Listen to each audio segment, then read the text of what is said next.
ನಮಸ್ಕಾರ ಕರ್ನಾಟಕ, ನಾನು ಶಂಶೀರ್ ಬುಡೌಳಿ. ಬಾಂಗ್ಲಾದೇಶ ವಿರುದ್ಧ ನಡೆದಂತಹ ಚೆನ್ನೈ ಟೆಸ್ಟ್ ಪಂದ್ಯದಲ್ಲಿ 280 ರನ್ಗಳ ಬೃಹತ್ ಅಂತರದ ಜಯ ಗಳಿಸಿರುವಂತಹ ನಮ್ಮ ಭಾರತ ಇದೀಗ ಸೆಕೆಂಡ್ ಟೆಸ್ಟ್ ಪಂದ್ಯಕ್ಕಾಗಿ ಈಗಾಗಲೇ ಪ್ರಾಕ್ಟೀಸ್ ಆರಂಭ ಮಾಡಿದೆ. ಉಭಯ ತಂಡಗಳ ನಡುವಿನ ಎರಡನೇ ಟೆಸ್ಟ್ ಪಂದ್ಯ ಕಾನ್ಪುರದಲ್ಲಿ ನಡೆಯುತ್ತೆ. ಇದೇ ಪಂದ್ಯದಲ್ಲಿ ಈ ತಂಡದ ಆಲ್ರೌಂಡರ್ ರವೀಂದ್ರ ಜಡೇಜಾ ವಿಶೇಷ ಮೈಲಿಗಲನ್ನ ಸ್ಥಾಪನೆ ಮಾಡೋಕೆ ರೆಡಿ ಆಗ್ತಾ ಇದ್ದಾರೆ. ಅಂದ ಹಾಗೆ ಚೆನ್ನೈನಲ್ಲಿ ನಡೆದಂತಹ ಮೊದಲ ಟೆಸ್ಟ್ ಪಂದ್ಯದಲ್ಲಿ ರವೀಂದ್ರ ಜಡೇಜಾ ಬೌಲಿಂಗ್ ಮತ್ತು ಬ್ಯಾಟಿಂಗ್ ನಲ್ಲಿ ಉತ್ತಮವಾಗಿ ಪ್ರದರ್ಶನ ನೀಡಿದರು. ಮೊದಲ ಇನ್ನಿಂಗ್ಸ್ ನಲ್ಲಿ ಅಶ್ವಿನ್ ಅವರೊಂದಿಗೆ ಜಡೇಜಾ 199 ರನ್ಗಳ ದಾಖಲೆಯ ಜೊತೆಯಾಟ ನಡೆಸಿ ಟೀಂ ಇಂಡಿಯಾವನ್ನ ಸಂಕಷ್ಟದಿಂದ ಒಂದು ರೀತಿಯಲ್ಲಿ ಪಾರು ಮಾಡಿದ್ರು. ಇನ್ನು ಪರ್ಸನಲ್ ಆಗಿ ಅಂದ್ರೆ ವೈಯಕ್ತಿಕವಾಗಿಯೂ ಅರ್ಧಶತಕದ ಇನ್ನಿಂಗ್ಸ್ ಆಡಿದ್ದ ರವೀಂದ್ರ ಜಡೇಜಾ 86 ರನ್ಗಳ ಪ್ರಮುಖವಾದಂತಹ ಒಂದು ಕೊಡುಗೆಯನ್ನು ನೀಡಿದ್ರು. ಆದರೆ ಕೇವಲ 14 ರನ್ಗಳಿಂದ ಶತಕ ವಂಚಿತರಾಗಿದ್ರು. ಹೀಗಾಗಿ ಅವರು ಸ್ವಲ್ಪ ಆ ವಿಚಾರದಲ್ಲಿ ಸ್ವಲ್ಪ ಬೇಸರಗೊಂಡಿದ್ರು. ಅವರ ಫ್ಯಾನ್ಸ್ ಕೂಡ ಬೇಸರಗೊಂಡಿದ್ರು.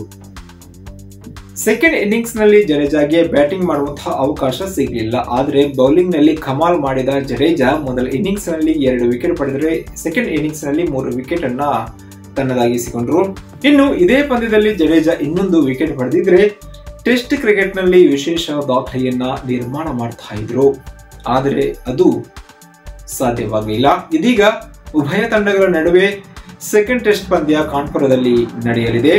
ಈ ಪಂದ್ಯದಲ್ಲಿ ರವೀಂದ್ರ ಜಡೇಜಾ ಒಂದೇ ಒಂದು ವಿಕೆಟ್ ಅನ್ನ ಗಳಿಸಿದ್ರೆ ಅಪರೂಪದ ದಾಖಲೆಯನ್ನ ನಿರ್ಮಾಣ ಮಾಡ್ತಾರೆ.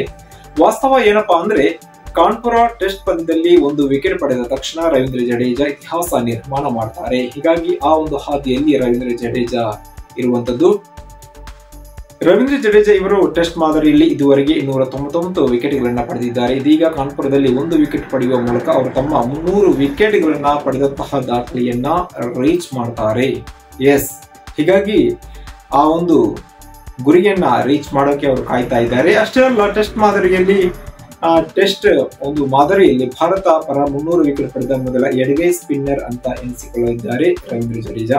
ಅಲ್ಲದೆ ಭಾರತದ ಪರ ಟೆಸ್ಟ್ ಕ್ರಿಕೆಟ್ ನಲ್ಲಿ 300 ವಿಕೆಟ್ಗಳನ್ನು ಪಡೆದ ಒಟ್ಟಾರೆ 7ನೇ ಭಾರತೀಯ ಆಟಗಾರ ರವೀಂದ್ರ ಜಡೇಜಾ ಎನಿಸಿಕೊಳ್ಳಲಿದ್ದಾರೆ. ಹೀಗಾಗಿ ಸೆಕೆಂಡ್ ಟೆಸ್ಟ್ ಮೇಲೆ ರವೀಂದ್ರ ಜಡೇಜಾ ಕುತೂಹಲ ಮತ್ತಷ್ಟು ಗಟ್ಟಿಯಾಗಿರುವಂತದ್ದು. ಅವರು ಈ ಒಂದು ದಾಖಲೆಯನ್ನ ನಿರ್ಮಾಣ ಮಾಡೋಕೆ ತುದಿಗಾಲಲ್ಲಿ ನಿಂತಿದ್ದಾರೆ.